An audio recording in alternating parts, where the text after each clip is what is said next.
How you doing, YouTube? Matt Massive Beer Reviews.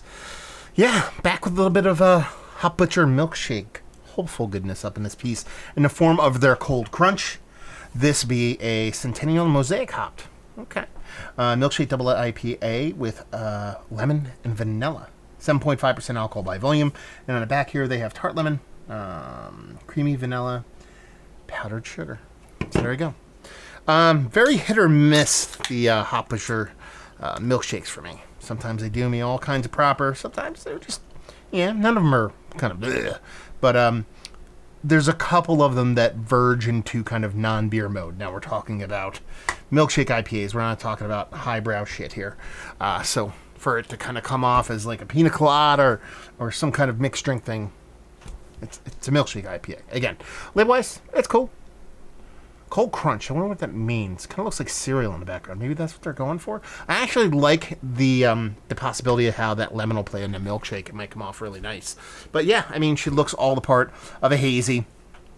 Just under a half pinky finger of white as white could be head with this rich kind of hazy body to it. Doesn't have any of that kind of overt kind of neon kind of fruit juiciness going on with its color. It's just kind of a base kind of hazy going on. See what the nose has. See, I like this. I like this because I am getting that confectionery thing. I'm getting the lactose. I'm getting a bit of vanilla in there. But I'm definitely getting that lemon in there. And it's kind of almost getting me to the point of like lemon meringue. Or even like a key lime. I know it's lemon, but like a key lime, like key lemon kind of pie kind of thing going on. Which is kind of where I wanted to go. So, yeah. But you still get a bit of like a soft grainy malt in there. Nothing as far as bittering from those hops. Centennial, you'd expect a little bit of that going on. But in the nose, it just has this soft lemon, square lemon, key limey kind of pie, but with lemon kind of thing going on. I kind of dig it. Let's dive in. Cheers.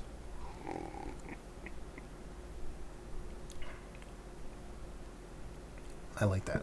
I like that a lot. I mean, you get this nice kind of like upper level malted kind of graininess to it too. So it definitely has beer vibes to it. Kind of like a marisottery kind of thing going on. And then once you dip into all those adjuncts, because they are the leader in the clubhouse, I'm not going to sit here and tell you this is a malt forward beer. But you can detect that malt. But then once you get in the adjuncts, milkshake IPA, you get that soft lactose. That nice lemon. Again, we're very much key lime pie with lemons kind of going on here with this kind of soft confectionery thing. So yeah, lemon meringue, lemon bars, those kind of thing going on. So it's not an overtly over the top lactose in your face, lemon in your face, craziness kind of beer. Sure, it's impactful, it's meaningful, but you do have this really nice kind of play between those kind of very aggressive kind of flavors, but they end up balancing each other off in a sense to where it comes off a little bit more soft. Now that I'm having it, what this reminds me of, this background, and this is going to sound disgusting, but I don't mean it to be disgusting, kind of like that circus peanut kind of vibe going on with it, like a lemon circus peanut. I know a lot of people hate those, but I don't mean that in a negative way. And the coolest thing about it is that Centennial really actually does come through, because you do get this nice pop of a slightly dank, slightly kind of piney kind of bitterness on there. This just adds a little bit of pepper, a little bit of spice, and I don't mean that. I mean it figuratively, not literally, to the actual beer. It just kind of reins it back into beer territory, which is kind of cool because it ends up coming kind of full circle in that you have that initial taste where you get that maltiness, then you can kind of dive into those adjuncts, that lemon, that lactose, that kind of vanilla vibes. Yeah, and it circles back at the very end with that bittering from those Centennial hops. So you start off as beer, you kind of veer into that milkshake territory, and kind of slowly kind of turns back and veers and auto corrects itself back into kind of beer mode. So I really dig this. It's probably one of my more favorite hazy milkshake IPAs that I've had in quite some time. And Hop Butcher does a really good job when they do it. When they do them the way I really dig them, they're pretty much the best in the game. Their Blaze Orange series is absolutely top notch, probably the best milkshake IPA on the market. And a lot of other people kind of veer in this kind of really kind of overtly sweet kind of cereal, grainy kind of thing, which really doesn't work for me. This is up there. Is it Blazed Orange level stuff? I mean, what really is?